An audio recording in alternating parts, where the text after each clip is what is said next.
মুকুতা H পাব্লিকেশ্যনলৈ সকলোকে স্বাগতম জনাইছো। আপোনালোকে মুকুতা এইচ পাব্লিকেশ্যনত প্ৰকাশ পোৱা ই-বুকসমূহ পঢ়িবৰ কাৰণে প্ৰথমতে আপোনালোকে mukutahpublication.com লৈ যাব লাগিব।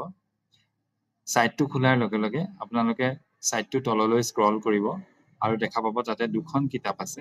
এখন ইয়াচি গামিনী, আনখন আছে অসমৰ ফিনিক্স গোল্ডি। এতিয়া গোল্ডি কিতাপখন কিনিবৰ কাৰণে আপোনালোকে ভিউ ডিটেইলছত যাব। ভিউ ডিটেইলছত ক্লিক কৰাৰ পিছত তাতে আপোনালোকে দুটা অপচন দেখিবলৈ পাব। এটা হৈছে বাই ডিজিটেল কপি আৰু আনটো হৈছে ফিজিকেল কপি। আপোনালোকে বাই ডিজিটেল কপিত ক্লিক কৰিব আৰু আপোনালোকে এতিয়া এই কিতাপখন কিনিবৰ কাৰণে সাজু। বাই ডিজিটেল কপিত ক্লিক কৰাৰ লগে লগে এখন পপ আপ স্ক্ৰীন ওলাব য'ত ৱেলকাম বেক লিখা থাকিব আৰু ওপৰত থাকিব সাইন ইন আৰু ৰেজিষ্টাৰ। নতুন ৰেজিষ্টাৰ হিচাপে আপুনি প্ৰথমতে ৰেজিষ্টাৰ বটনত ক্লিক কৰিব আৰু এখন ক্ৰিয়েট একাউণ্টৰ ফৰ্ম খোল খাব।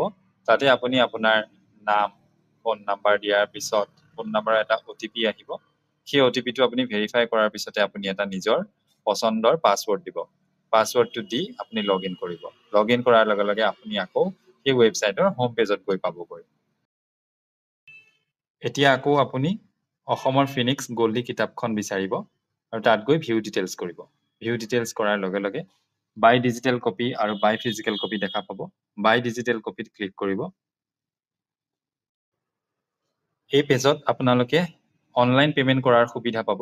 ইয়াতে কেইবাটাও অপচন থাকিব। UPI আছে, নেট বেংকিং আছে, বিভিন্ন ধৰণৰ সুবিধা আছে। আপোনালোকে যেনে ধৰণে পাৰে তেনেধৰণে আপুনি পেমেণ্টটো কৰিব পাৰে।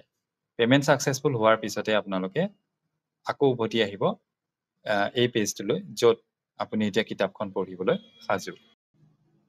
ইয়াতে ৰিড নাও যিটো সেউজীয়া বটান আছে সেইটোত আপোনালোকে ক্লিক কৰিব আৰু আপোনালোকৰ এই কিতাপখন খোল খাব।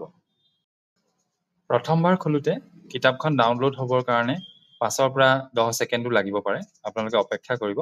তাৰপিছতে আপুনি এই গোল্ডি শীৰ্ষক কিতাপখনৰ কভাৰ পেজটো দেখা পাব আৰু সেই কভাৰ পেজটো আপুনি আঙুলিৰে যদি শ্লাইড কৰে অথবা সোঁফালৰ পৰা বাওঁফালে বা বাওঁফালৰ পৰা সোঁফালে যদি আপুনি শ্লাইড কৰে তেনেকৈ কিতাপ লুটিওৱাৰ দৰে কিতাপখন লুটিয়াই আপোনালোকে পঢ়ি যাব পাৰিব।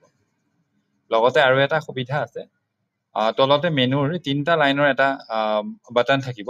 যি বাটনটোত আপোনালোকে আঙুলিৰে টাচ কৰাৰ লগে লগে আমাৰ সূচীপত্ৰখন খোল খাই আহিব আৰু সেই সূচীপত্ৰত আপুনি যিটো অধ্যায় পঢ়িবলৈ মন কৰে সেই অধ্যায়লৈকে আপুনি যাব পাৰিব। ধন্যবাদ।